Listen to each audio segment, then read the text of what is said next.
I'm Mark Gatiss. This is Benedict Cumberbatch and Martin Freeman. Hello. And we're here to talk today about episode 3 of Sherlock, The Great Game, which I wrote. And here we are in Belarus. So, Benedict, take us through this very freezing, wretched location. Oh, God. Well, we're outdoors all day before going indoors to a fridge, a walk-in human fridge. It's just massively cold, as you can see from the shot. That's not faked. We can't afford fake.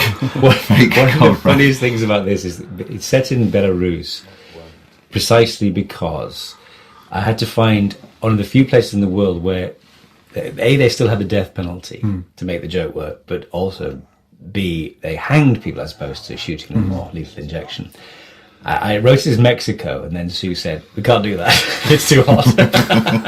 So Belarus was the preferred choice. And I remember first seeing this scene cut together thinking, this fantastically Arctic atmosphere, you really believe this could be Russia. And then in the next scene in contemporary London, it looks just as cold. Yeah. Yes. We should let people know, actually, as we shot these out of sequence, and this was the first episode that we shot. It was maybe the coldest period in recorded history. Yes. Yeah. It's now known as the mini ice age. Yeah. It was horrendously cold. This was January in Wales. People will discover the tissues I used in ice caps in years to come. Yes, but we did that. What might seem insane, but we did it really because this script was ready first, and because of Steve Moffat's other duties on the other show, Doctor Who, we ended up just doing them back to front, and it was a very interesting process, really, because we ended up having to sort of address things at the beginning, which we then actually created later, as it were. Yeah. Which works very well if you've seen 1 and 2. It does work very well. I have to say, it is a stroke of Mark's. There he is. It's a stroke of his genius that the opening scene is a grammar lesson between a man who's facing the death penalty and the greatest detective of all time. You can see my preoccupations. It's a brilliant idea. Now this, of course, is a moment from the Sherlock Holmes canon, a very famous moment in the original stories, in which Sherlock Holmes, bored, makes VR for Victoria Regina in bullet holes on the wall. Oh, really? And so I was just trying to think of a modern equivalent, and a smiley face seemed to fit the bill. And what's gone into the criminal classes? And brilliantly, thanks to the design department, it ties in with the yellow paint of our second. Thank you very much. It's true, yes, the zinc. Not just a smiley face. There are debates here, and there's ongoing debates about, of course, Sherlock Holmes' famous dressing gowns. And he had some very specific ones in the original stories, and eventually we went for this one, this blue silk one, but there will be more. Blue silk dressing gown that cost a bit that I managed to shoot a hole through. It's easily done. Easily done. Can you tell us, Martin, Benedict, about this set and the mechanics of working in it? It's a joy. I mean, it's somewhere you really do genuinely want to spend time. I think I still have a couple of the books from the shelves and just sitting in those That's armchairs. where they went. Yeah, it's gone down. It's got the sort of interior womb-like feel of a Victorian flat, but with the modern trimmings, and it's very vital to the original stories that comes across in our adaptations, because it was always the outside world that intruded this sort of unstable, I suppose, domestic bliss. But it's quite. I'd be very happy living there with Martin. I love it. I'm sure him and his. Everyone just wanted to stay all day. We really did. Yeah. It was lovely. So it's a joy. It's got extraordinary walls. So the wall behind where shall I give the magic away of all the? No daylight on the magic. Okay. But that wall has got some classic McGuigan graphic wallpaper. Yeah, that's Paul Paul's trademark wallpaper. McGuigan loves his strange graphic obsession. wallpaper. Yeah. He should be Lord Chancellor. This, incidentally, is something I've wanted to do with Sherlock Holmes for years, which is a very, very undone thing, which is that stops him being a superhuman. He's incredibly ignorant about things that don't interest him. Yeah. This is from Messiah 4. No, I think maybe even the Studying Scarlet. I think it is. No, I think it is Sign of 4. He doesn't know. He doesn't know that the Earth goes around the sun, and Watson can't believe it. But I love that about him. That actually his knowledge is so specific. Yeah. Yes. He just leaves out stuff. Yes. He has certainly. massive blank patches. Yeah, I doubt he can drive a car. Yes. But if he had to, he would learn in about a minute. Yes. But something else might fall out of his brain if he did that, which is his argument, isn't it? He can only contain so much. That was from Studying Scarlet. That'll be the only time I can correct you on a show. Really? It was Studying. Don't worry, because we're going to go back, delete that. Because it's one of the first things that John finds out about him that he yeah. can't believe. You know, he kind of writes in his diary that there's some funny things about this guy. You know, And what he's bad at, I love Una's. I think more than anything. I love Una's hoo-hoo. I love, yeah. We all love a bit of Una's. Keep it clean. Come on. For the kids. No, Una is a joy. She is. She's a deep joy, man. This was a lot of fun. You should be very. You get to shoot guns and get blown up. This is like a boy's dream come true. I was And watching as Sherlock this bit for the Holmes. first time. Oh, Genuinely thrilling and funny to be thrown onto the floor by the force of that explosion. It's great. Morning. Speaking of the force of an explosion, Hello, Zoe. Ta-da.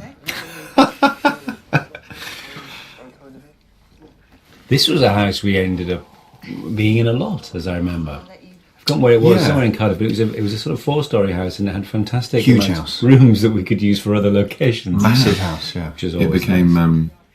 Westy's flat. On the That's top right. level. Yes, the Yeah. top floor. Did. Westy's flat. Shower.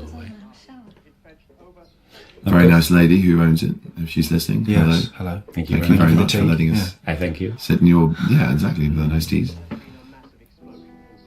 What did you think, Martin, about having to... Your haircut is in reverse, of course, because you go from 3-2 to 1 and have it cut short. Would you Yes. prefer John to be more military and Sean? Sean, I think. Yeah? Yeah, You wanna I think go- if we manage to do it again, please God, I think I'll go for the short. Yeah. Yeah. I remember when you had it done, everyone went, ooh. I know. Yeah. Who's he? Yeah. Yeah. Yeah, Who's that 12-year-old? Yeah. Where's his parents? Oh, that looks. Oh, that's see. Also, in the interest of verity, not Lambert, but verite, Rest the soul. we should say that this is the first time really me and Ben have seen this episode. It is. So if we sound distracted, it's because we're looking at ourselves vainly. And that's why Mark will probably do most of well, Mark will do as well. Ah. Oh, yeah, fine. Ghastly. Gatiss himself. Here he is. Here comes the ballast. I like to think more as the albatross. Weighing it down. Fine. Fine. So here's the little thing. I hope in the original stories, of course, Mycroft is corpulent, enormously fat, and obviously being whippet thin. I'm countering that. But we thought it would be rather a lot of fun to have Mycroft having a yo-yoing weight problem. It's the only way Mark could get the part. He just wrote this How many other actors did you see for Mycroft? It's interesting. It's a Brian huge Gatiss. list. Well, we started with Benedict's face and drew lines around it, and in the came end, up with it was between me Colin. and You and Clooney. Ian Sue Pollard, and I got it in the end. Oh, my mother will never forgive me for that. We cut down this Mine was bit so slightly.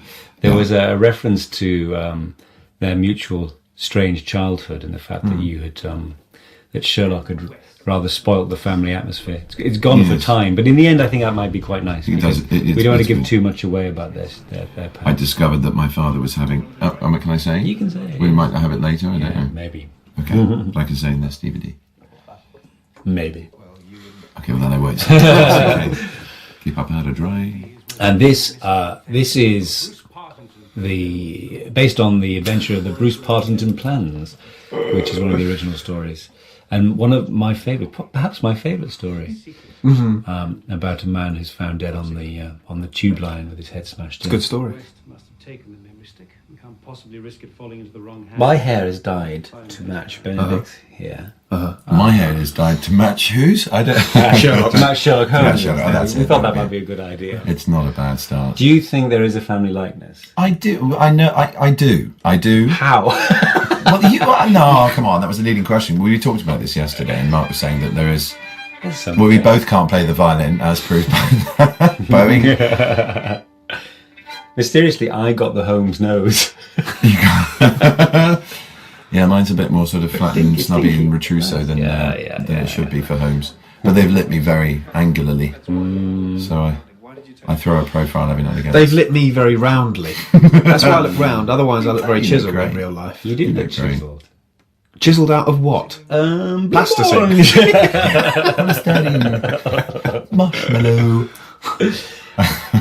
I'll take a brief pause. I'd like to talk to Martin about his choices for John's costume.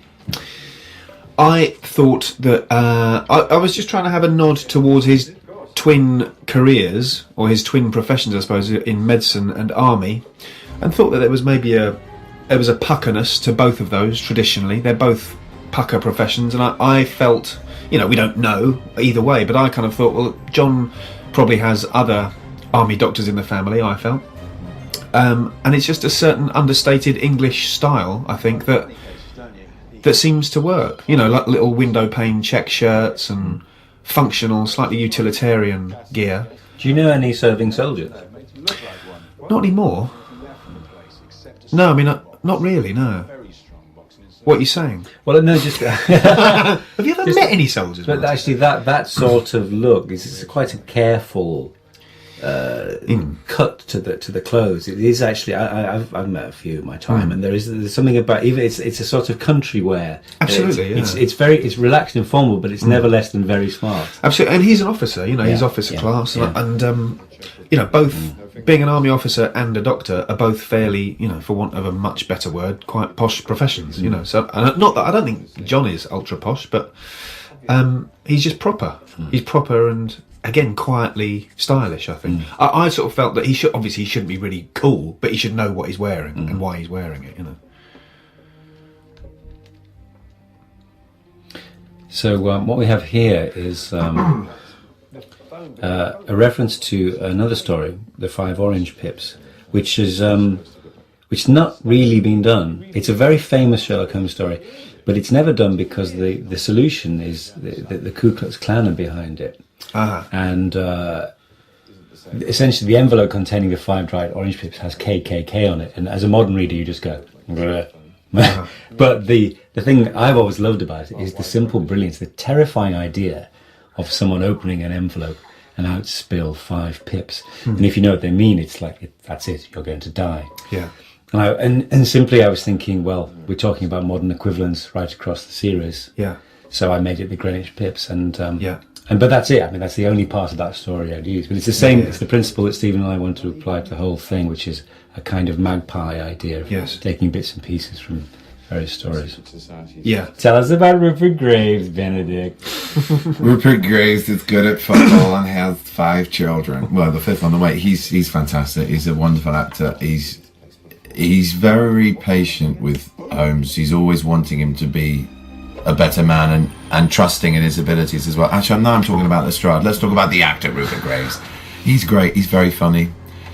He's a very jolly person to have around on set. And he is. He's brilliant. He's just brilliant. He's a diamond, isn't he? And he really is. One of the interesting Such things a fine about actor, casting really is. Rupert was that we thought it would be brilliant that really... It's a big bit of casting for that role. I mean, it's a great role, but he brings a lot to it by being Rupert Graves. But traditionally, Lestrade is a sort of ratty-faced and rather resentful character, and obviously he's still grumpy about not being always appreciated. But as Sherlock Holmes says in the original stories, he's the best of the Scotland Yarders. He's a very good detective. And weirdly, we always said if Sherlock Holmes wasn't around, it would be his series. He's a very glamorous detective. He really is. But so that was a real thrill. It's a very smart move, that, because one of the things you have to justify with the idea of this is why are we making it a modern detective? Why are we bringing him into the 21st century? If you have a persona and a physical presence as gorgeous and adept as Rupert and his Lestrade, then it means that there is another level to detective work which Holmes does bring. Yeah. That it does supersede the normal police procedure. And you know, you look at his costume. There's there's a lot going on there. There's a personal history. I bet he's probably got a drinking problem and a failed relationship or two. This is Are we still on Rupert or this? Lestrade?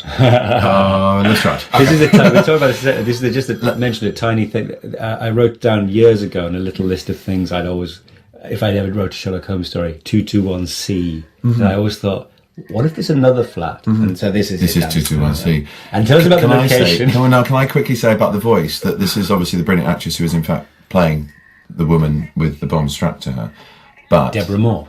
Yeah, Deborah Moore even. But I just wanted to mention our Klinos. amazing Klinos, who on the day was giving us the voice off camera. She was actually crying. That script she gave an supervisor, entire. yes. That's a script supervisor giving us an entire performance to work off. She was going and we above would just and beyond turn the to her Call of afterwards. Duty. And we're like, "This is ridiculous. We feel belittled by your time." I know, You had to do it over and over and over. Yeah, She did it many times brilliantly, as indeed does. Do you remember that there was a mysterious thing about this location? Because as you can tell, it's a dreadful, miserable, horrible basement. Which for some reason we Very had low to drive ceiling. an hour and a half to get Horrendous. to. Horrendous. We thought Bad maybe there are motorway more traffic. of those around. I don't know. It was a very damp place, wasn't it? Very strange place. Yeah. And I found a Bay City roller DVD, scarf. can I just say, you've done this before, haven't you? DVD commentaries. This is my first. You can wreak revenge on certain people in this. I suppose. You can, but it's probably not very. It's not very wise to if you want to go again and do a second series. No, but it was a strange bit of a manoeuvring to get to that location. A lot of the very. real St. Bart's, isn't it? That's the real is it? exterior. Yeah, I think so. Yes, it is. Yes, That's Yeah. a good shot. Yeah. I like that. It's terrific, isn't it? Now, of course, this is one of the shots that we did on the day that Martin was injured. Martin, tell us a bit about Third that. day in. second day we'd already been nearly snowed in, and so we had to wrap early. And Third where were we day. snowed in? What was it called? Merthyr Tydfil Thank you. Morgue. But the Typical morgue. We were trapped in a morgue. So that was rather grim. Third day I left my three-way to go and have my makeup done with a bowl of porridge in my hand, slipped on some icy steps and came down like a sack of spuds. And so I had to have that day off. And this huge scene that Benedict then you had to do on your own and sort of pretend other people were there. I did. We Yeah, did I we did pretended everything you were we there. could, didn't we? Yeah, we did the deduction, the close work that you'll see in a minute around the actual trainer itself was done in isolation from the rest of the scene, which obviously Martin and I did later. Yes, We A did, lot it, later. we did it almost right at the end. It That's was so right, close. yeah. It was Although not very- right at the end because he's still got his hair. Exactly, I had my it hair must have cut been this before day. we did. Later on today I had my hair started filming the first episode. Yeah. But there's a song in that the way you were describing it, don't you think? Freeman fell out of his freeway. Are you on His way drugs? to no. This is. I here's genuinely my think there is you know a my song in it. mantra, I'll write it. Martin. My mantra. Go on. All actors who play Sherlock Holmes go mad. Yeah. Benedict Cumberbatch has stolen them up. Yeah, exactly. Yeah, Coming yeah. in fully He's- formed. Yeah. He's, Charmant. It's cut out the middleman. Well, you know, so speaks the writer and Mycroft. So this is actually Cardiff University. This Right. It's and Oh yes, it was, wasn't it? Yeah. It was indeed. they're beautifully lit, set by the great DOP Steve Laws, who's incredible. Well, it's one of those things about making a very sterile environment actually Gorgeous. sing. It's Yeah. full of colour and lots of jars of coloured water, which obviously have no scientific function, but it just has a lovely. They look pretty. It just makes it interesting as opposed to completely. But blank. it's still also, I think, managing to get contrast as well because there's such a depth in it. Whereas the sterile environment is so bleak and yeah. overlit, it kind of washes everything out. But he's got wonderful sort of tones and shadows and. But you look lighting. really sort of spectral there, don't you? You know, It's good to look good when one's looking in microscope. microscope acting. Yeah. Lou Brealey and Andrew Scott here, Yeah. given Together at given last. their finest. I know, Scott Scott. Brealey together. A lot. Funnily enough, the whole idea of the character of Jim, more of him later, came about when we were making the pilot, and we were shooting the other laboratory scene from episode 1 in the pilot, and I was sitting in the adjacent room watching the monitor with Steve, and we were talking about Miss Hooper, and I said, I bet she should have a boyfriend, and Sherlock works out he's gay and just destroys her. I remember saying it on the day. Weirdly enough, here it is all this time later. with somewhat more impact than we might expect. Can I just say a bit techie stuff, which is quite interesting if you're interested in that sort of thing. What you just saw in that deduction was done on a SLR, a normal handheld camera. Those were still shots that were taken very rapidly. So the deductions often are, still rewinds shot, of very close macro, HD, the micro even detail shots. But that was actually done on a stills camera. It's a great mixture of techniques that they've used for it to get inside his head and see through his eyes. Very clever people, Paul. Paul and Steve Laws. McGuigan, Laws, together at last. Another. They should write the song about Freeman falling out the three-way. And then film the I think video. they probably have. So we were discussing really also about the terror of the deduction and the fact that even Arthur Conan Doyle himself sort of stopped doing it because they're so hard to do. And there are many Sherlock Holmes stories which start thus. Although it didn't present the greatest field for my friend's deductive capacity, it was nevertheless so strange. And you can completely understand where he was coming from, because they're very hard to do. And actually coming up with something like this was essentially a modern equivalent one. It's about, all right, this is the sort of thing that Sherlock Holmes in the 19th century did with a pocket watch or something. So, but did you done with the phone? It was like, well, what can you do with a pair of shoes? How did you come up with this? I literally looked at a pair of my own shoes and thought, what would this? Could I read anything about myself? I can certainly tell I've got a weaker arch on one side that's worn down. They're old shoes. And then I thought about trainers, and actually that if you blanco them, although you obviously have to stretch your point because only Sherlock can actually work out how many times the laces have been changed, things like that. Then the thing about a name tag, because I remember as a kid at school we used to take the mickey out of because he had it for far too long. He had it on his towels. He was too old for it. Can I make a confession very quickly, and then we must get back to hearing how you did it. I still have some socks and towels from school that have my name on them. It's embarrassing. I actually once did an interview with somebody and they said, your name tag sticking, and this is when I was 26. I had a shirt that had my name on it. And it wasn't like H&M. It was a white school shirt that I still owned. Oh, pathetic life. Why do you still have pants and socks from school? I'm saying pants and socks. Not pants. I didn't say pants. I'm imagining it. We're all in because I think rather why we get socks for Christmas, it's because it's something blokes don't think about buying for themselves that often. Hello. Actually, I'm sitting between two incredibly high fashion-minded people. We're very high maintenance. No, not at all. You're grown-ups. I can't say where we get them from because I've already said a brand name and that's going to go. Well, can you not? Yeah, but can you not say it and then say there are other outlets?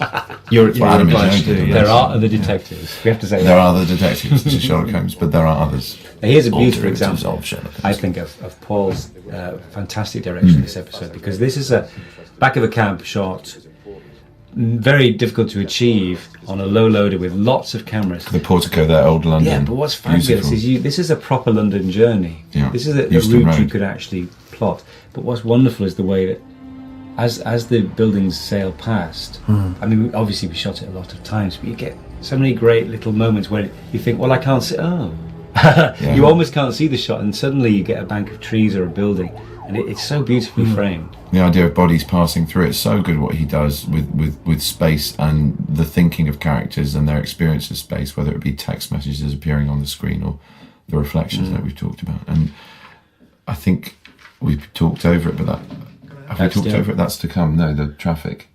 That's next, isn't it? Yes. Brilliant. I mean, whilst we're talking about it, we might as well leap forward and say that there's this amazing moment where, in the conversation, in Sherlock's mind, what he's hearing suddenly flashes before him, which is the traffic as a series of wipes of Shaftesbury Avenue, where the next suicide. Mark, I'd like to ask a question. Okay. What's the fastest land mammal? But another question I'd like to ask. It's the cheetah.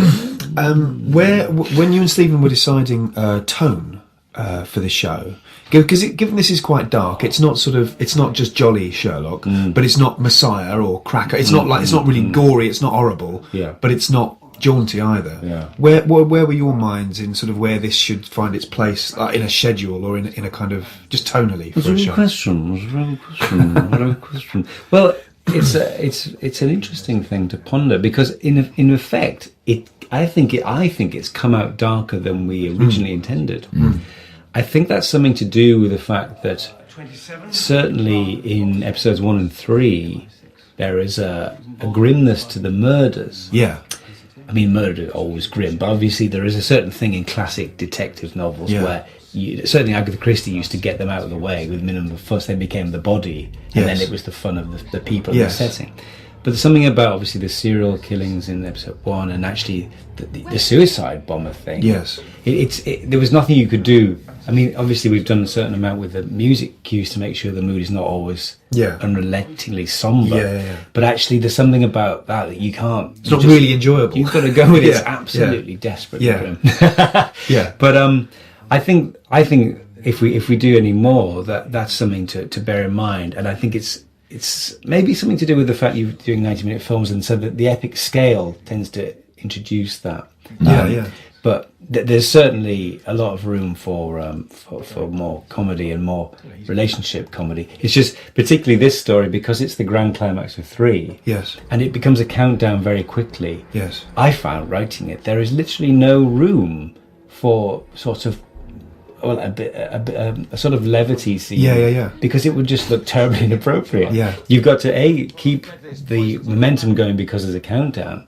And B, not make it look like they just don't care. So there are brilliant shards of humour in it, and I also think there is character development in this. You've got a man verging on the sociopathic in his obsession, and a man watching him care very little about these people who are in real danger, and absolute danger in the case of one of them, and questioning his morality. What does it mean to him? Why does he want to solve these cases, if not to save these people? And it's very much about that, and their understanding of each other, and also Sherlock's eventual development by the end of the end of the film. And the three. So I think you managed it. Thank you very much. As well as creating great tension. Really absolutely. I think it's, when you get a great story, but also you get character stuff that doesn't get in the way. That's when doesn't it's hold best. it up. And the same with comedy, I think, as well. You just have a funny moment in a otherwise serious scene. That's fine. There is just a light moment. It kind of deflates the whole thing. Because also that's what people do in real life. You have to find those releases. And there is always that. I mean, there are moments. We could do one where we go on a weekend break together. Yeah. You know what I mean? Just a little bit of TLC somewhere. There's a strange thing about that. I remember someone saying that about when Doctor Who came back, incredibly posing the question, how come they always turn up where something strange and interesting is happening? Like, well, why do you think? Because the episode where they go to Margate is very interesting. I mean, for us, the key right from the beginning was the idea of the adventures of Sherlock Holmes. And even though it's modern day and it's a city we recognise, and there is a police procedural element, they're still larger than life. Of course, it's because still heightened. That's crucial to it. It's heightened, but I think it still has, a foot on the ground always, in that it's a sort of recognisable world. I think, But we wouldn't want life to be really that exciting, because it would be a bit too scary. Well, is your life like this? My life is a bit like this. Constantly solving. It's a bit like my life is like filming at HTV studios. This is the very sparsely populated. This was also actually is the lovely Vinette Robinson. Brilliant Vinette Robinson as well. She's good in it, isn't she? Yeah, she's excellent. Wonderful. Marry her then. The next 50 will let me. You're both in the Nash. We're looking at the same building. Actually, this location turned out to be an absolute godsend. It was. Because our production offices were based here, and it was a sort of largely empty office building, which fantastically doubled the Scotland Yard. I'm giving away all the secrets. And again, like a lab, that was the bit of the editing I was meaning, that the cut between the cars in his world and Sherlock hearing the world of potential victim of the next bomb. But I think the actual set was fantastic because of the design. It became a really interesting space to use because of all the partitions and angles of it. And again, it can be pretty boring. Yeah, it could be just really like a hospital or something. Municipal building stuff. This was an amazing thing, really, because I always think of that bit at the end of American Werewolf in London, where the werewolf was in Piccadilly Circus. And they actually, they just They did did it. Yeah. I mean, and you always think, you couldn't do that now. And routinely, filming in London is thought of as a nightmare, and it is pretty nightmarish compared to lots of other places. But even so, there we were. In the middle of that traffic island, and it was it gives it such a fantastic thing because you don't have to force the Londonness of it. I mean, obviously there are red double-decker buses going past all the time, but it's a lovely piece of London, and it's still our London.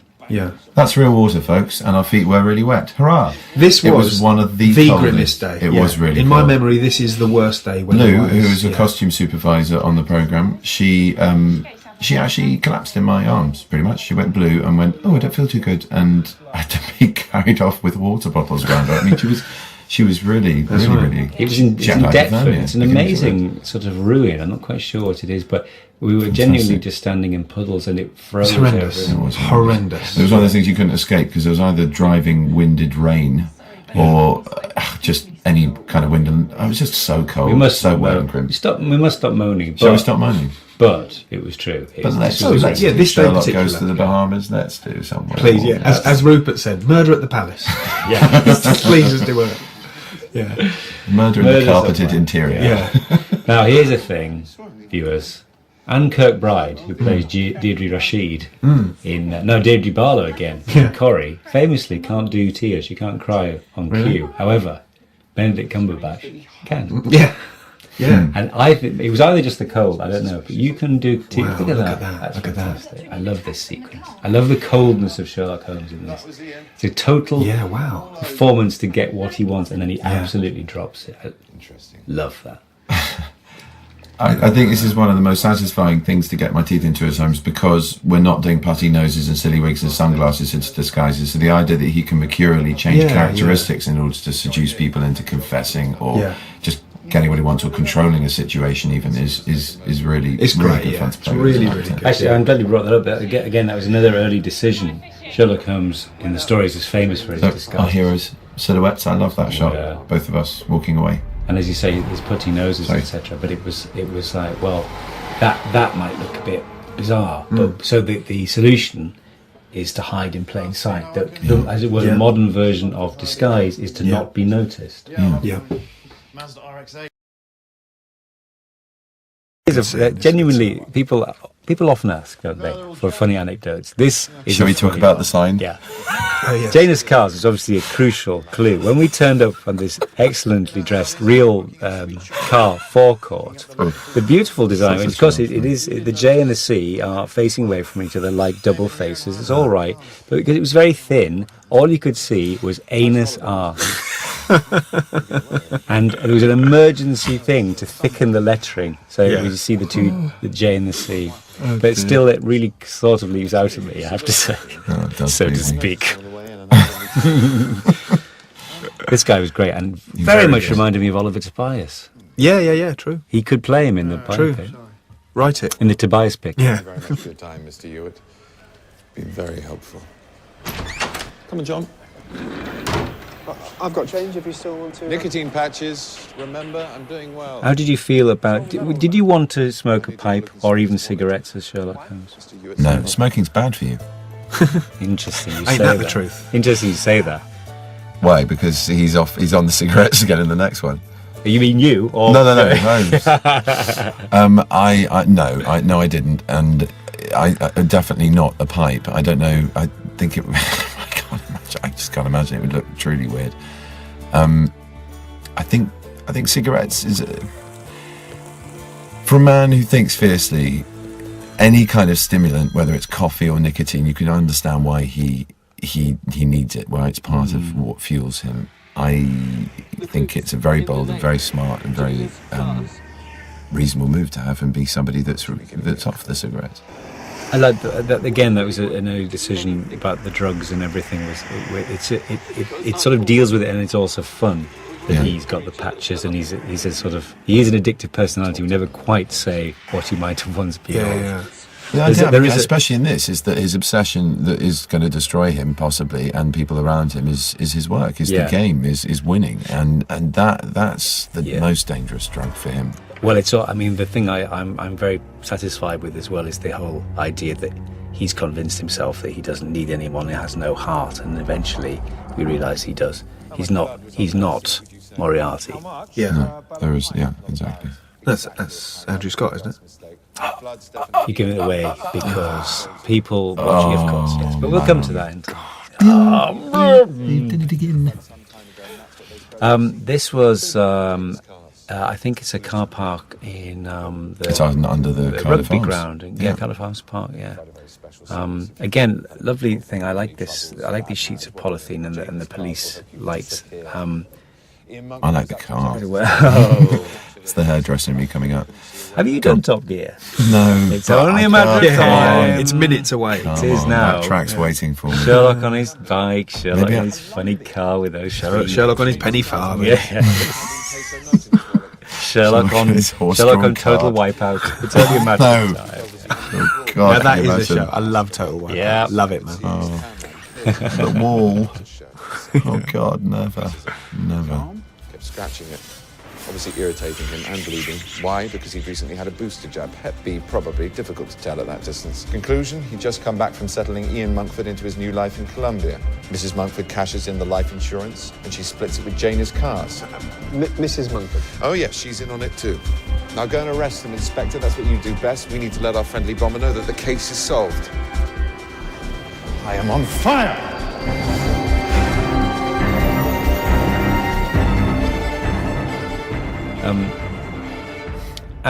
So I'd love to know, because this is the only one of these commentaries you're doing, what did you feel when contemplating playing Sherlock Holmes that you actually wanted to keep or reject from other interpretations, or sort of bring uniquely to it yourself, Benedict? That's a very long conversation, but what I will say in relation to that is the ones that I have experienced, Brett Rathbone and more recently Downey Jr., although we'd already established, I'd already established what I was going to do with it with our pilot, and we were just about to start filming these three when we all went to see that. So he wasn't so much of an influence, but basically Brett and Rathbone. There's a certain theatricality and ethereal sort of spirituality to him, which Brett physically manifests beautifully. It's very animal, it's very cat-like and predatory and sharp and angular and slightly cold at times as well. And so there are moments where I did want to use that. There are great descriptions of his physicalities in the book as well, whether he's curled up on the chair with his legs, with his feet tucked up in sort of, so he's got his knees up and his hands on his knees, and then the hands actually resting underneath his chin, which is propped on them, and they're sort of in a prayer position. And I sort of wanted to play with motifs of that people could recognise as being Holmesian, because without the pipe, without the deerstalk, without the old magnifying glass, it was important to establish certain coders and behavioural physical patterns that were recognisably Holmesian. So that's one, and there was a bit in the police, in Lestrade's office at the beginning of this mystery, where no, not this mystery, the one before, sorry, the Shaftesbury Avenue victim, where I've got the hands there, but I'm just sort of playing with them in a different way. So I'm sort of physically conscious of making certain choices which are probably not naturalistic, probably more eccentric and based on purely what he's like. And then, obviously, with the company that I have in Martin Freeman's Watson, and being in the 21st century, I can't sort of be dashing around twirling my coat all the time. And although I did do quite a bit of that, didn't I? I wish I'd never asked. No, sorry. Well, you said it was a long conversation. I did warn you. If you really want to know the inner workings of my insane actor brain, then open at your own risk. But no, Holmes is theatrical, and he is, he's bigger than life, isn't he? That is kind of it. He's sort of extraordinary. There's a very revealing quote. I think it's Lestrade who says in the original stories, "You'd have made an actor and a rare one, Mr. Holmes." And actually, that's totally. He chooses his moments to actually to do things. He performs. Yeah, he does perform, and he enjoys it. This is his theatre around a dead body. Where are we now, boys? Oh, Merthyr Tydfil. Nasty wound. This was the second day, wasn't it? I think. Yes, that's Yeah. right. Yeah, Yeah. yeah. Now this, weirdly, this morgue is brand new and actually was really quite spick and span. It was one of the nicer places to hang out on the day that the snow almost sent us back to the morgue ourselves. Yeah. Having said that, Having said that, when you've been playing him for a while and you come back in the third month to do the same scene because of snow and illness and all sorts of other things kicking off, because our DOP Steve Laws got very sick on one day, so that was another interestingly unproductive day in the morgue. Your Holmesian eye does start to focus in a little bit, like I'm doing now, on some of the detail on the floor. Of the yes, morgue. And clean though it is, there you can see. You can see evidence of really? the business of the day of a morgue. Really? Yeah. Wow. You mustn't look too closely. You mustn't. That's very true. Well, I mean, if you've got a strong constitution, it's fine, but if you have a weak one like us, you run screaming. yes. Wow. Yeah.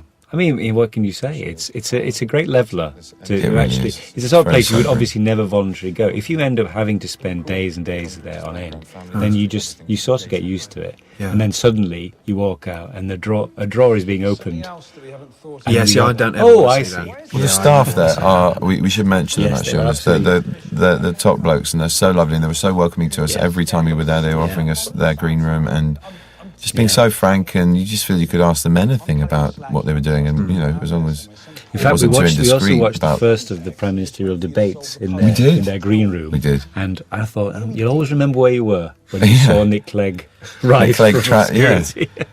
Briefly give a glimmer of hope of a third way. Who? You. Politics in the DVD of episode 3. A lovely die botcher there as Yes. Connie Prince, Brilliant. who very gallantly lay on that slab. Oh, yeah, she was a trooper. For many a moon. That's And Ben- that is Ben Howard. Our second. second assistant. Yeah. Yeah. Far too handsome and groovy to be a second. But as a boy swimmer, Yeah. Fits the bill. Fits Yeah. Bill perfectly.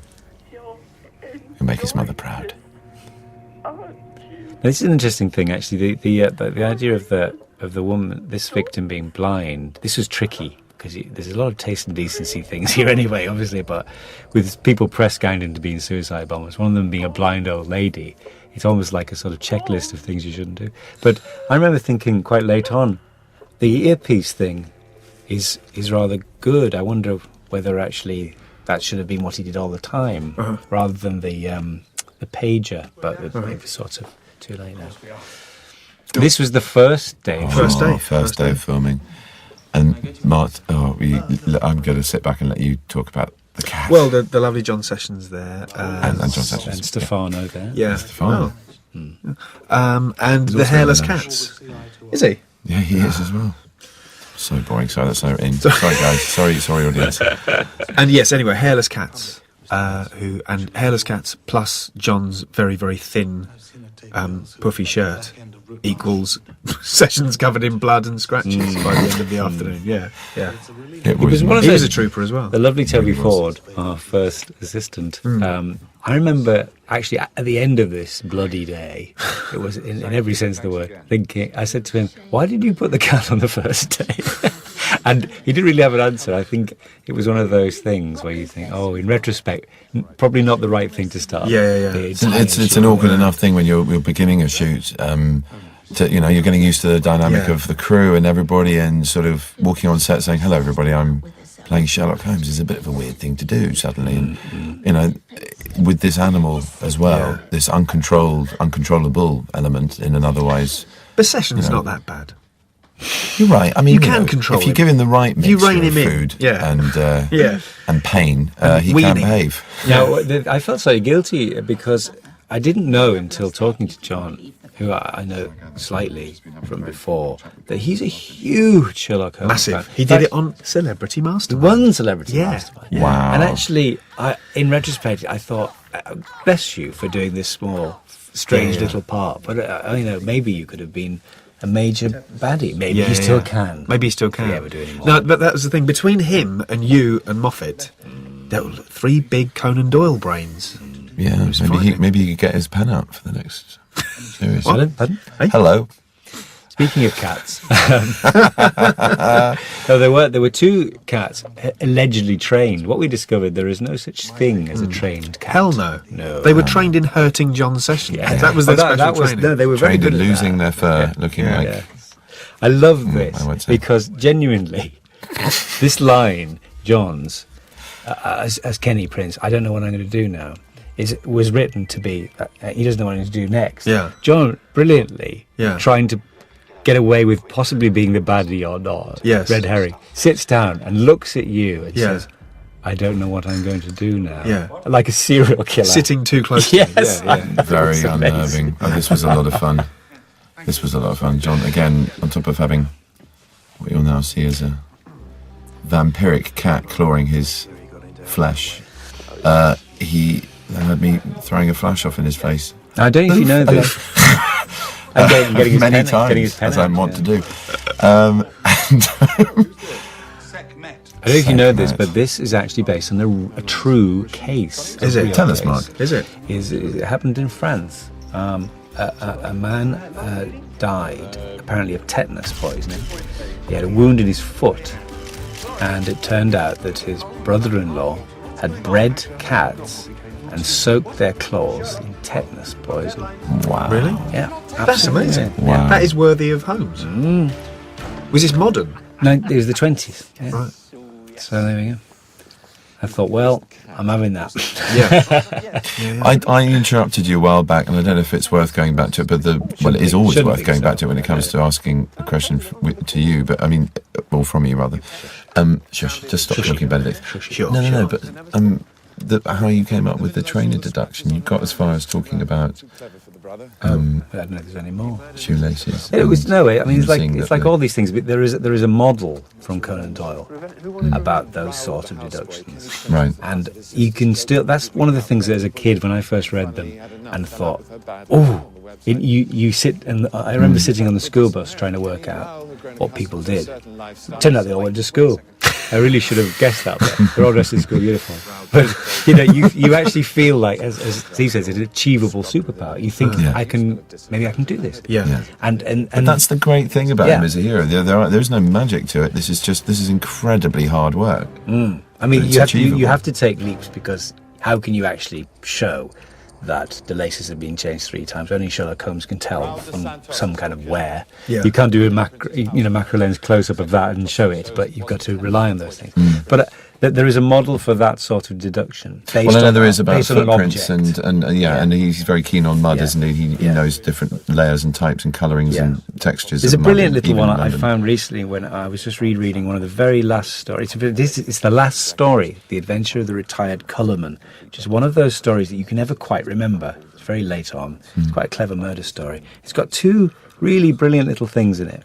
One is a smell to disguise another smell.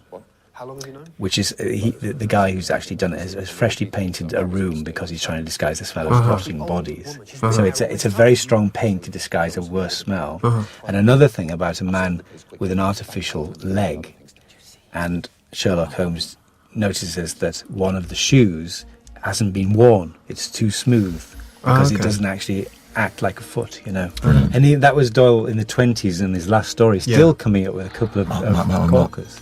Keep your powder dry. Don't worry, give because it all away. I'm just as I was saying that, I thought that's going because they're too good to waste. This is the lovely Really Rita. distressing. She's Who, really good. really yes, good. she is distressing, and she was so sweet. And it was actually very helpful because I just sat on the other side of the bed doing your lines and doing the countdown stuff like that. But because the whole point of it was she actually had to repeat the things she was Yes. getting in her ear, so it was quite helpful for her. No, she's very good, yeah. What's happened? Now this is it was one of those moments I remember talking about in the Look at storyline that you actually want something to go beautiful shot. wrong. Sorry. You can't just have him completely cracking it and actually Yeah. something here hits. And here you see But I love the countenance of what you've just seen, which might be read as, oh my god, the human loss. and then this is actually what his beef is. This is really Sherlock as his coldest. Well, technically, I won. He said, but see, it's. I think the way I feel about their relationship actually is sort of encapsulated in this scene. You know what I mean? Yeah. Like their different views, how they see the world, I suppose. You know? But I do think there's an evolution by the end of this. I think this is a purposeful conflict. Yeah. Whereas they wouldn't be able to function together. Yeah. Always No, if it this was intractable, temperature. yeah. But I remember loving this scene with Martin because it did feel there had been an awful lot of heavy deducing, heavy what going on, and just everybody catching up with the mind and the thinking of Sherlock. And this was a moment of reflection on the why rather than the what. And it was just great to play. It was just great to play the juice of this with Martin. Exactly. Really It's another example of sort of good character scenes that don't hold up the story, that absolutely inform it, but just you get to know so much about who we are from scenes like this. And also, happily, it's a point of the story where there is a sort of natural pause. Yeah. So you know, it's advancing the story, but it's also telling, as you say, an awful lot about their relationship. Yeah. I mean, this is as close, I think, as they come to breaking point in these three films. Yeah. Because, you know, he's tolerated the fact that he is dispassionate. Yeah. But there is a logic to it. And then suddenly, but actually, he does have a point as well. Of course, he wins it again. Yeah. Because He he's saying, does have a actually, point. is that helping anyone? Absolutely, No. he does have a point. Yeah. He does have a point. I mean, I think, people working in the real professions of detecting and policing and indeed all the emergency services, of course you have to have a certain level of care, a certain level of emotional involvement or morality for wanting to do what you do so selflessly in those positions in our society. But I think at the heart of it, when you're being practical and getting on with it, you can't lose yourself in your feelings. Otherwise, you wouldn't be able to help that person in distress. Or So really, in that way, he's as detached as a doctor. Yeah. Yeah. I mean, there are some, massively egotistical doctors about. Do you know what I mean? Or paramedics. This or, is true, they're not yeah. all Gandhi. This is very true. Even Gandhi was a sod. Gandhi could be. That Gandhi. He could be. Dr. Gandhi, yeah. Dr. Gandhi, yeah. Oof. Good knitwear there from Freeman. It is good. Is that a choice? Yeah, that's a choice. Good. Yeah. Very nice. Yeah. It's one of my favourite shops in central London. There are other shops, but There are would other you shops. like to mention which shop it is? Albam. It's called Albam on Beak Street. That's it. You can't have that. Come on. Beautiful thread. But other shops. There are other shops nearby that also sell clothes. Yeah. Thank you, viewers. Southwark Bridge. I'm wearing Spencer Hall, which is fantastic. Stop it. Sorry. Nigel. There are Here we are, Nigel Spencer Hart. A Spencer beautiful. Hart. Nigel. Oh God, I keep doing that. Inflating the two. Spencer Hart. I think somebody did that. Oh, look at Look that. at this Let's just beautiful talk about the shot rather than And my. Paul and imagined the clothing. crew were up very early. Very, very early. To get this dawn shot. Even earlier than we were. And it was grim enough for us. And that's saying Yeah, something. not great. It was pretty... This was freezing. This was so cold. Yes. We must spare a Beautiful city thought that we live in. for the guy playing the Oh, call. hell yeah. Unbelievable. Here we are moaning about our cold. Hell We are yeah. clothed and not wet. This He man's actually clothed, did but he's in die. wet. Yeah, I know. That's why we've got to spare the thought for it. Exactly. It's actually why we could actually. He was really complete the selfless. scene. He thought, no, to make I'm this gonna real, go I'm the going to whole kill way. myself. Yeah. I always loved the idea of the Thames Foreshore like that. I think As a it's kid, I remember reading about people, finding. But this clay is pipes such and old things like homes that. in. Well, they still do find clay pipes yeah, all the time. yeah. This is such Holmesian territory. It's brilliantly Victorian. The old waterway, the Old Man River, and it still is that artery Not that the makes one of our. Mississippi, Bennett. Wow. No, It's there we got are. Father Thames. Father. It's all Oh, here man, because okay. those piles and river defences and things, they're like something from 19th century homes. Yeah. But right, and there's St Paul's, but right behind us we have these developments, and you can see the gherkin in the city. It's kind of It's the perfect the metaphor old- for what we're doing with the programme. And set in Mississippi. But apart from that, Now the golem came about. This case was originally the script for episode 2 of what would have been our 6-part series if we'd done that as opposed to the 390s. So this story of the stolen, the fake painting was the entire script of episode 2. What I was able to do by doing 5 stories in one was conflate it into about 10, 12 minutes. Right. Thus making Sherlock much cleverer because he solved it very quickly. Yeah. In that story, the killer was called the Limper, was a man with a built-up shoe. I love this. The little ghost. And when I was reworking it for this, I actually thought, it needs something to be more exotic. And I thought, the Golem is a fantastic Prague legend. Yeah. And I thought, well, if there's going to be a killer, he should be called something like that. And I know just the 7'2" man. Yeah, to do the job. luckily you had one in your back pocket. Yes. My big back pocket. Yeah. I did. I was aware of the Golem from the Amazing Adventures of Cavalier and Clay, the Michael Chabon book, which is a great read. And I did toy with an idea that in the original myth, the Golem can only be destroyed by it has the Hebrew word for life written across its forehead. If you rub one letter off, it means death, and that's how you stop it. Brilliant. And I did actually think that maybe you should have like a sort of borstal tattoo across his head. Yeah. I thought it doesn't quite work.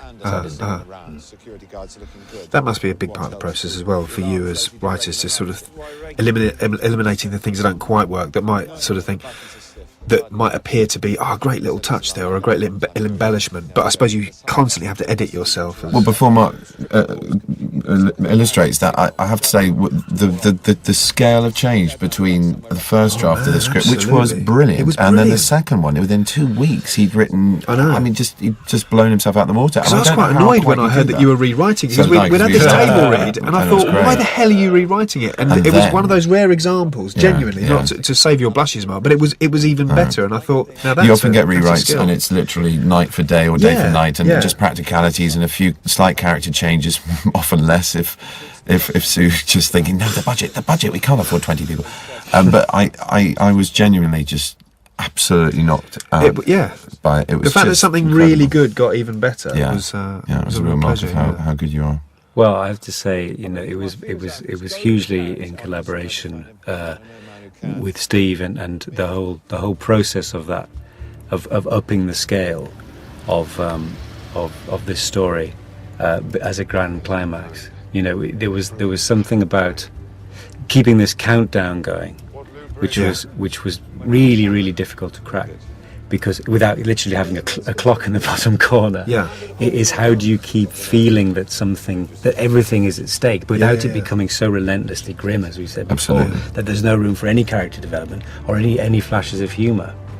And as I said, when you're dealing with something like Suicide Bombers, it's once you've gone down that road, you can't just retreat for a nice little hour off it's when serious. have a cup of tea. Yeah. But you were going to answer Martin's question about how you save your vanity and pride, and in an unprecious way can look at your own work and better it. How I mean, obviously that is in collaboration with an outsider I think it's from also your process.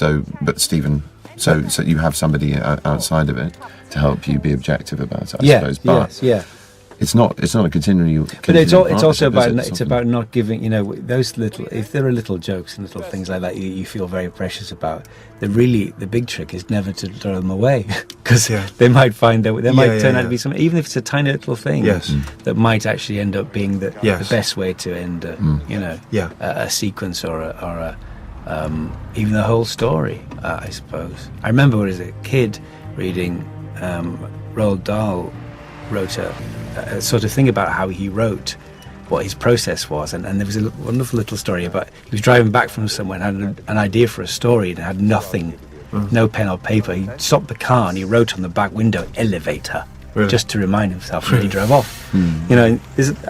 All kinds of little tricks and things like that. So sometimes there are things where you think that's not, I really want to force this to fit, but it just won't. And then you just have to be brutal about it, I think, This is Alison Lintott, who was in my year at Central many moons ago. Yeah, there are other drama schools out there. there are, but none quite as prestigious. There are other Alisons. And there are other actors called Alison, there are and other other Alisons, Martins as well. But none as good as these. There are other Freemans. Morgue. Morgie. So leave it in your spare time. It's a nice guy, Alex. Now this is this clue, the idea of the supernova. This is something you sort of constantly worry about. Is are you giving too many clues or not enough? And actually, when you start to get used to a script, you start to panic and think it's obvious. It's absolutely obvious from the minute you see it. And then it turns out that even when you revealed it, people go, "I didn't get that one." So this is very important to me that you obviously see that he's a stargazer, but hopefully in the midst of it all, you don't pick up on that. And then even in the observatory, please help me with the word. Gallery. Even in the planetarium, we're going to start getting more used to this now, Mark. You're on your own because we haven't seen it now, so we're kind of going. It's actually stated in the broken narrative of the tape. Which as Professor Cairns dies and it starts repeating itself, you actually hear and hopefully lodges in your head. Some of the stars aren't even there anymore. Some of the stars aren't even there anymore. So it's about trying to find a good balance really between too much and too little. That's a fantastic thing.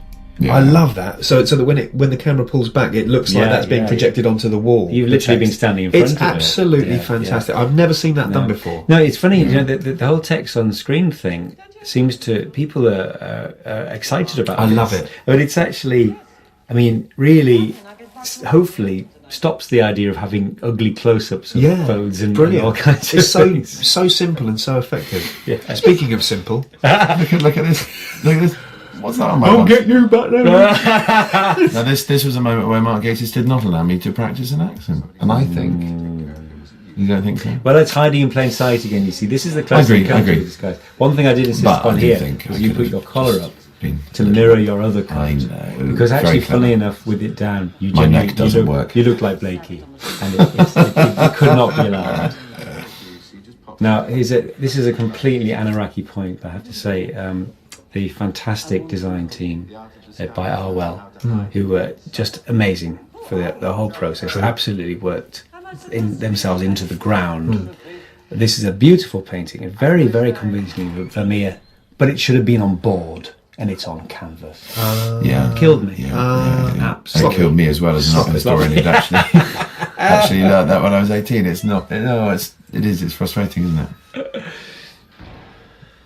This is funny because I remember Paul McGuigan saying, I can't shoot this, it's like EastEnders, I can't do EastEnders. So that wonderful shot of the reflection in the car roof, it was like, oh no, this is lovely now. I can stop it looking like EastEnders. He's very good, Paul. He is very good, He's helped make fantastic films, And this is his first TV. How did you find working with Paul? Genuinely, bloody awful. No, I thoroughly enjoyed it. I liked him from the first moment I met him. I liked his clothes, and I knew that he cared about clothes. So I thought, all right, we're on to a winner. You're so shallow. I am. But you see, I think, as you will agree, that's not shallow. It's not shallow. The man. And I like him immensely. And he was, as an actor, he's very simpatico. He's not an actor. I thought he was playing the part of a director.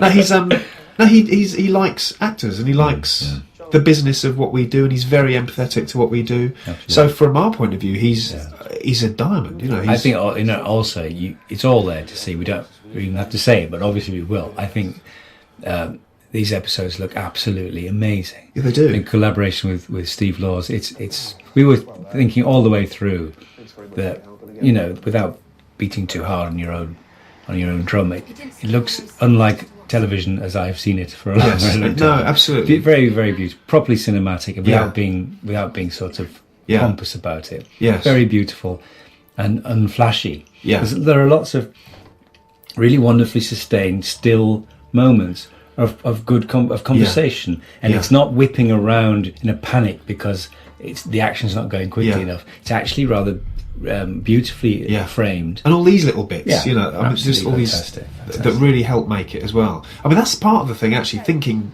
retrospectively about the thing about clothes is because he has an aesthetic, so he does have a real aesthetic taste. Yes, but that's not sacrifice for storytelling and caring about character and caring about the words. Absolutely. Briefly, we can talk here about Baker Street, which isn't Baker Street, but it nearly is. It's North Gower Street. And it turned out to be the sort of ideal location. There was a very brief possibility of using the real Baker Street. In retrospect, my goodness. Join us, So Ben. glad that we... Come. We just thought we'd Benedict is rejoining us. There was a brief possibility of using the real Baker Street, and in retrospect it would have been madness. Apart from the fact that you'd actually have to disguise 100,000 things with Sherlock Holmes on them.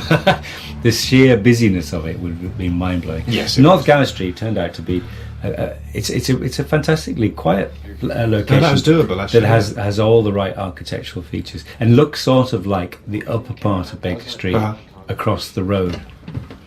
Where are we now, Benedict? In a car park. No, we're fallen arches. We're somewhere near London Bridge. Nice part of town. Any time you want to explain? Homeless network. This is a little thing again. In the original stories, famously Sherlock has Baker Street Irregulars, who are a group of sort of ragamuffin homeless boys. And I thought, well, again, what's the modern equivalent? You certainly can't have a gang of boys at his beck and call, because that's like Fagin. Yeah. That would be a bit odd. But I was actually walking down the street and a big issue seller, went meep, as they do, because they're all ex-Evening Standard sellers now. And I thought, well, look, they're on every street corner. They're like CCTV. They're like living cameras. And actually, he should employ them or have access to them as a network. So I devised this thing that he sort of gives them an excessively large tip. Oh, yeah. And then they bring information back to him. And there is the goal. John LeBar, 7'2" in his stocking feet, as they used to say. Took us weeks to find him again.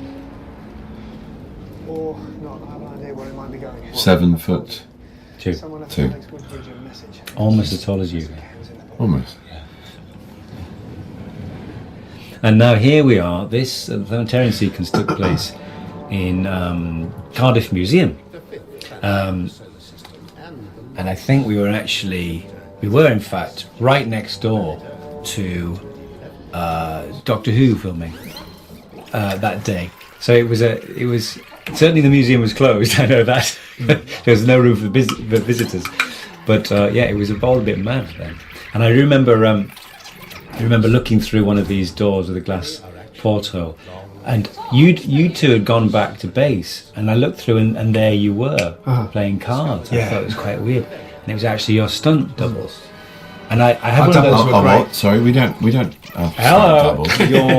you're eating. I mean, I can't believe you're allowed to mention it. If I can't talk about Versace, Yves Saint Laurent boots and Marks and Spencer's, why are you giving away the fact that we have stunt doubles? I don't know. No, I'm just saying that for the sake of saying it. But they were excellent, really, but very really good. And I had one of those strange moments of knowing there was something not quite right with your faces, but not quite getting it. Just thinking. Many's the time I almost started speaking to Benedict about a scene or running lines and realised that it wasn't him. Well, in fact, you did. Actually, the line ones went better when it wasn't. Doubles weren't. You did most of episode 1 with the other guys. Yeah, they knew my lines far better than I did. Steady. I love this. I think it's there's also some fascinating things here. They took a lot of. They stripped the camera box back, so that all these lens flares, which traditionally you would not want. Yes. It's so interesting, this, and it also brilliantly, I think, mirrors the whole planet thing. There are globes everywhere. Yeah, absolutely. Yeah. Steady. Yeah. I love a bit of flair. I think it's good. It's very Michael Mannish. Happily, the music is nicer than Tangerine Dream. Music's also good. Thank you, Holst. And the voiceover here is provided by Peter Davison. I love doing this. That was me, ladies and gents, sliding across the floor, although I did manage to ruin my knee. I love that coincides with that little supernova. That's rather nice. Though. Yeah. Has been subjected to every test. It's a very good thing. You Yeah. know about this, don't you? This is you, isn't it? I love this because it's starting to crank up now. Sherlock's, he's really beginning to lose. I have to say, Not patience, but this scene is unbearably intense. It really is wonderful. Very exciting to watch. And this little voice here, the voice of the child. Not an empty child, but it is Louis Moffat. It's, there you Son go. of Stephen and Sue. And that's a bit of trivia that will go down very well in the future. Yep. Okay, I'll prove it. And on the When he's employing us in about 20 When he's running the show, yeah. Oh. And we get, the funny thing was, Hopefully the audience won't go, at this point. They'll go, my God. on the early edit, it was actually the voice of Charlie, the fantastic editor of our show, but slightly sort of pitch shifted, and it was really creepy. 10, 9. What's brilliant about this, I mean, I remember the first time we read this, it was at the read-through, pretty much for both of us, and just the feeling on the back of my neck when it was a child's voice. It's horrifying. It's really, it really Again, is. it's what you were saying about the darkness of it. It's actually, you know, it's. The Van Buren Supernova. I must say, talking about stretching the point, as it were, because making a slightly more fantastical world, you have to do it. There are two things here. One of which I should have mentioned before, which is the fact that even though they haven't got very much money, they get a lot of cabs, and that's really because Holmes and Watson got handsome cabs. Yeah. We've got to see them in black cabs. You can't put them on the 38 bus. It's not going to be the same thing. Yeah. The other thing, which is genuinely stretching the point, and I say this as a very embittered customer. I love that side of yours. What would happen if you couldn't get a signal there, Sherlock? Because my phone, I can't get a signal in my own house with the network I'm saddled with. Yeah. So that's something that you have to believe that we live in a fantastic world where you can always where find everything out works. the solution to the Van Buren Supernova. Yeah. It's very true. Well, Maybe we should weave poor signals in. I think that might have to happen if we ever Actually, go, that's quite good, yeah. ever go out into the open certainly- after a certain hound. It's certainly how the world will end. What those things? Now, Miss Wenceslas, they were hidden here. This was part of a little Czech thing, a leitmotif, which is a red herring, really. The Bohemian stationery, she's got a Czech name, all these little things meant to actually distract, which in the ultimate resolution are shown to be a red herring, except we've cut it. So that's what it's about. It's not just a mistake.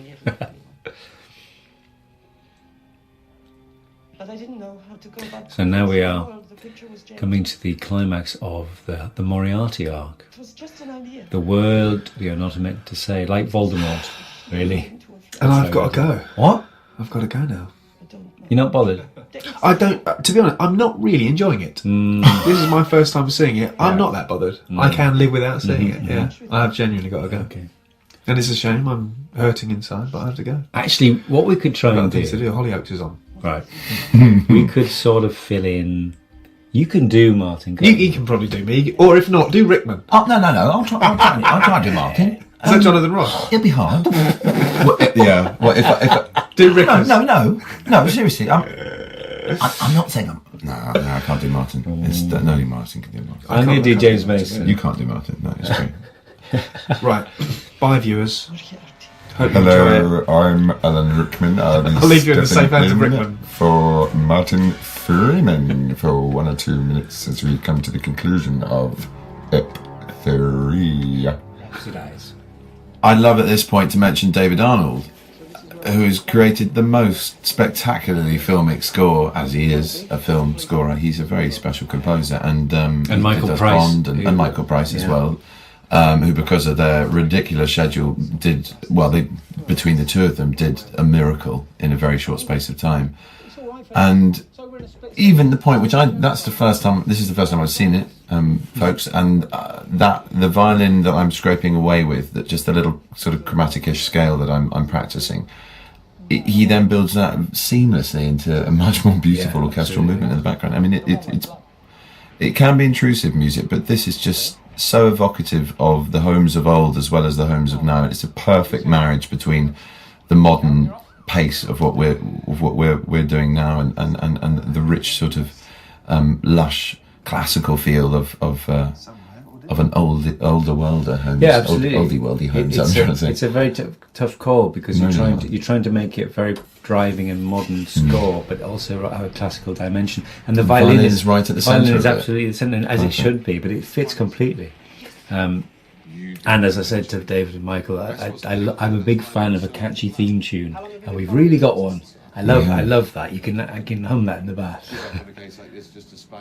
This is, of course, the climax of the Bruce Partington plans, one of the original Holmes adventures, and it occurred to me that it's such a difficult thing to pull off, the idea of the body being on the top of a train. I thought, I don't really think that's ever been done. We then discovered why. Because it is almost impossible to pull off, even in 2010. Yeah, principally because actually no tube trains or trains really go that close to any buildings. However, we managed it in the end. We'll come to that in a short time. Location stood us proud on that one. They really did. This is also a little nod to the original stories. Doug Allen, who plays Joe Harrison, the cycle carrier, and brother of Westy's fiancée. There is another story called The Naval Treaty, which is actually very, very similar to the Bruce Partington plans. Right. In fact, the Bruce Partington plans is a sort of remake from many years later. So I actually took the name of the murderer from the Naval Treaty and put it into this one. Someone may appreciate that. I know Steve Moffat will. I like that shot. He's over there grinning now. Clever. That's a very beautiful shot, which we then put into the title sequence. We have done that.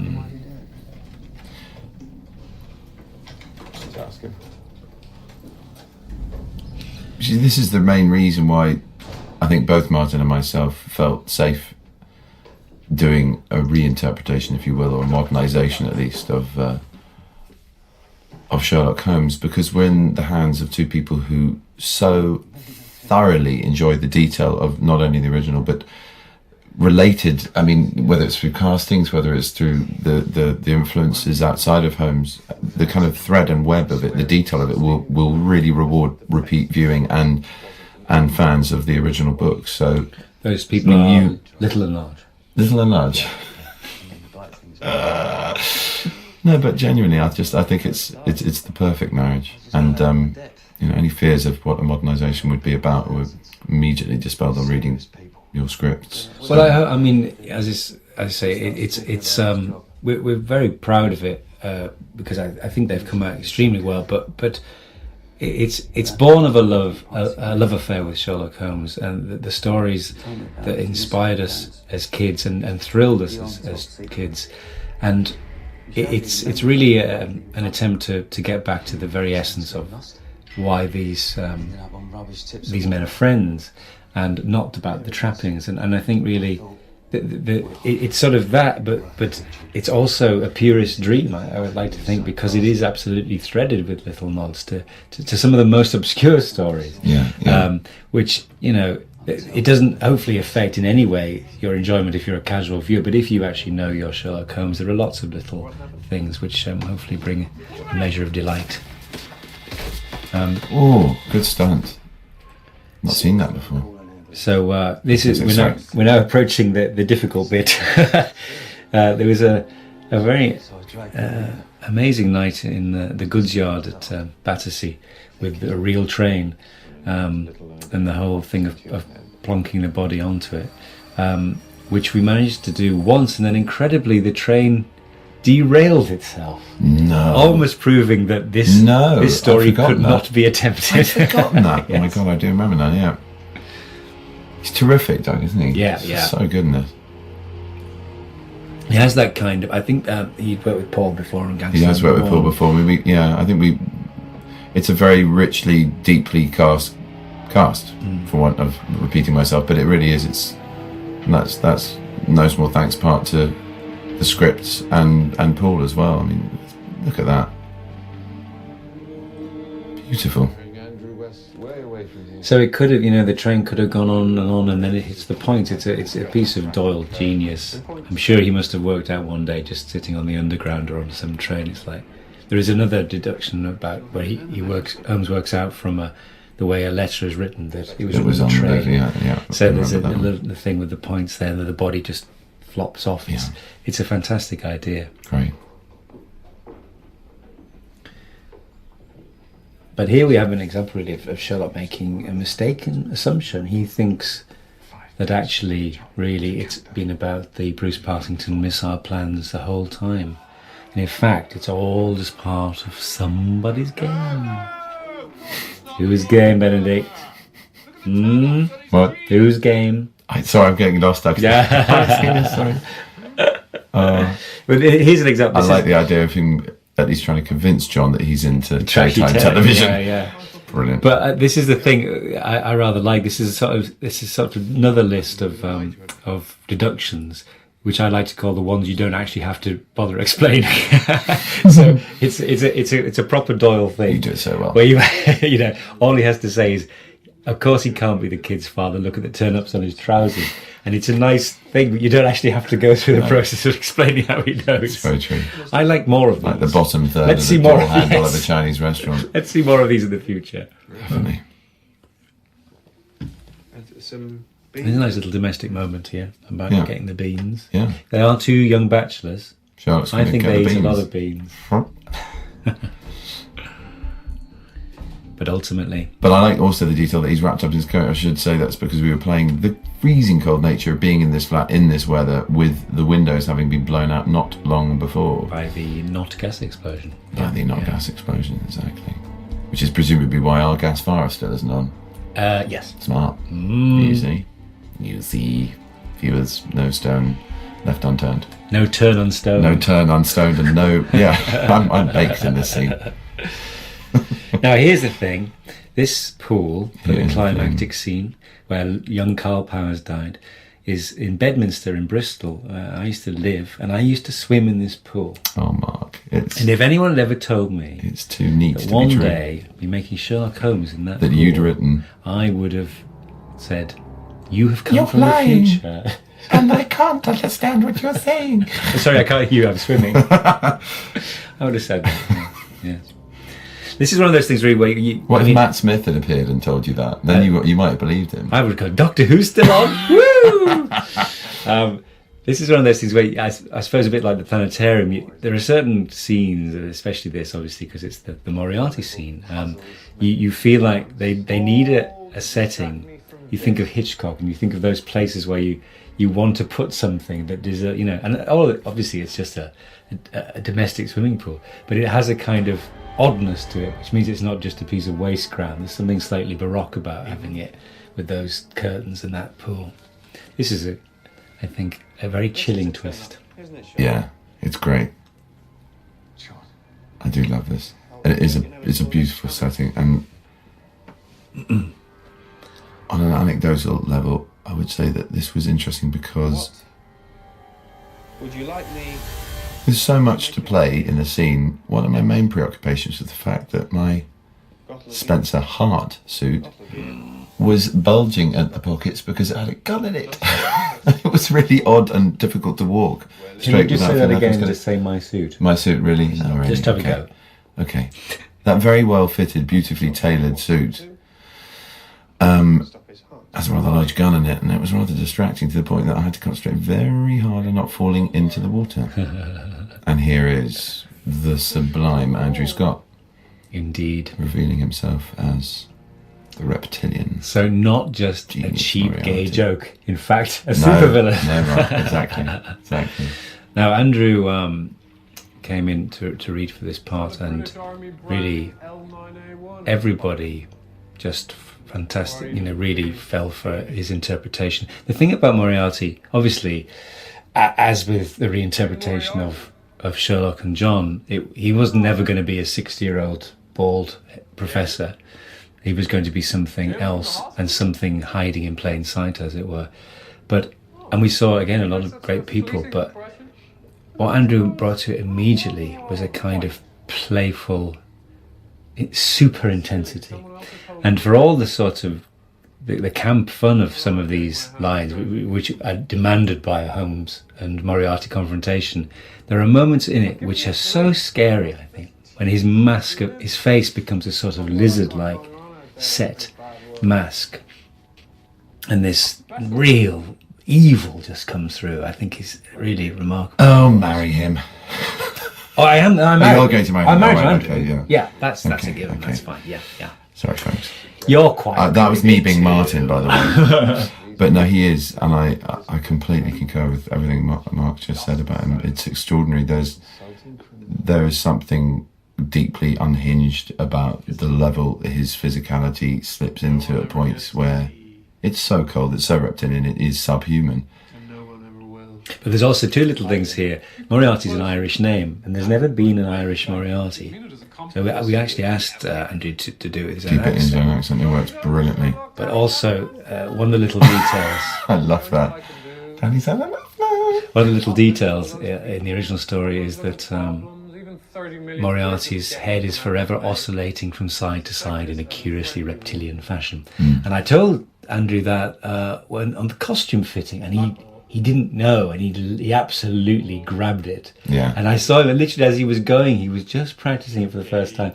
And he just pops it in every now and then, particularly at the end. It's a slightly sort of oscillating Kevin Spacey sort of head. There we go. That's one of those moments. Yeah. Which makes my hair stand on end. No, you aren't. You're right. This came about, actually, Steve and I were discussing in an earlier draft. It actually, there wasn't a confrontation scene. It was going to really be a sort of tease into potential future episodes in which Moriarty would become a much bigger figure in their lives. And really, Sherlock was going to sort of miss the point. Jim from the hospital would reappear and would give him his number and then walk down onto the street. And just too late, Sherlock would go, "Oh my God." And he'd go down and he'd gone. Yeah. Which I know we had a nice frisson to it, but we talked about it and realised that with the scale of these stories, 3 90-minute stories, and this being the grand climax, the great game, we just had to do, a confrontation scene. We had to do a version of the scene in The Final Problem in which the two arch enemies meet each other. And say Westward. Hello. So he's allowed to say that, but I'm not allowed to say well, that's on Taylor. the telly. It's all right. It's grief. cleared and everything. Kill you. Also, the Duchess. Viv. She gave us permission. She's a big Holmes fan. I'm saying it was something special. No. She will be now. If you don't stop prying, Here we I'll go. burn you. I will burn the heart out of you. So this is really where Sherlock, having I think convinced himself that were it not for the fact that he chose to, he could actually be Moriarty. They are one and the same. They're both so much cleverer than the little people. That really he realizes he does have a heart. He's one of us, not one of You them. could cherish the look of surprise on my face. 'Cause I'd be surprised, really, I would. No, I think. Just a teensy bit. But we also, I mean, And the extraordinary thing is, because he is such an arch villain, there's a real attraction to him. But at the same time, it doesn't diminish Holmes as being his perfect foe. It's a very good match between the two of them. Well, you have to marry him. Yeah. I don't know. But this is another discussion. Really, it was about whether we were bringing in the arch enemy too soon. But we've got 3 stories, 3 films, and we sort of wanted them to be the ultimate, our big Sherlock Holmes stories. And you don't want to defer the pleasure. Why do it? There are all kinds of sort of thoughts and arguments about that sort of thing. But really, that's why we, in the end, started the Moriarty thread right from the start. The end of episode 1. There is already a shadow across Sherlock's life, even though we've only just got to know him. No, I agree. I think it's vital in a way. One thing I love, a completely accidental thing, is actually when Andrew first comes around the corner, he's in front of a sign that says Deep End. And it's like the whole thing is finally coming to this. Yeah. They're really in trouble now. You ripping my clothes off. And similarly with this, that there was going to be a sort of that was Moriarty going off, and we wouldn't see him again until possibly sometime in the future. And Steve and I were talking and thought, well, we need to end on a kind of impossible cliffhanger. And here it comes. And here it comes with multiple targets. That's a line of Ernest Thesiger's from the old Dark House. Would you like some gin? It's my only weakness. Everything I have to say has already crossed your mind. And here we go. And here really we see a tacit understanding Probably my answers. that it's better to get rid of James Moriarty than to survive. And that bullet will explode the gelignite, and up goes the lot of them. And there's a little head tilt. And now